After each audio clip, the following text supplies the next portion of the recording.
Yeah, I mean it's a concern, and obviously most concerned about those players who've tested positive and concerned about their welfare. At the moment, um, I don't think the series is in doubt. We're far enough away from the start of the Test series to not worry about that too much at the moment. There's some more test results coming out later from the rest of the group, so we'll see what that says. But we're still hopeful that the Pakistan team will be arriving in the country fairly soon. I think all of this has uncertainty still. Even to any degree the West Indies series, because we know how fast moving this situation's been around the world. So we've been very careful at every step.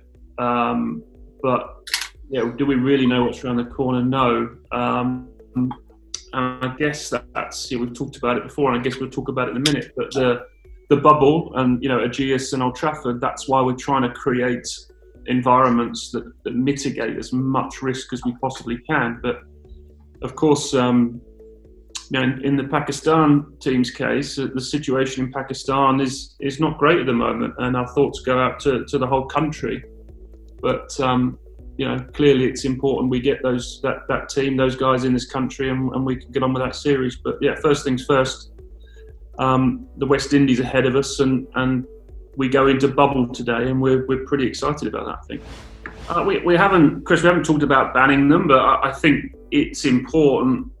What we'd asked them to be is sensible, and they have been throughout this whole process. And the last 3 months, all of our players have been very sensible, and they need to continue that, because if you come back into environment and you haven't been adhering to the guidelines, and you put everyone else and the series at risk. So that's all we'd ask. But we've got a group of players who are of that way anyway. But it will be quite strange. We could still be in a situation where we have a very secure bubble during the second and third Test matches of this series, and the rest of the world is operating at a new normal. We know it's not going to be totally normal, but a new normal where, as you say, restaurants and pubs are open again. But our main responsibility is to get this series on the road and to keep everyone safe, and especially including the West Indies team, who've done so much to come here.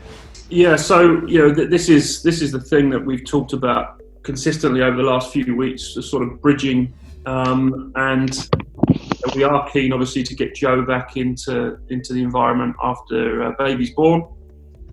But it's very much about moving people at any time from a safe environment to a safe environment, and we need to do that with the cooperation of the West Indies team. We need to do it with the cooperation of the government still, and be as sensible and as careful as we can. But I think, as I said previously, we're all very aware that we're going to have to, during the series, find opportunities to get guys out of the environment and get them home.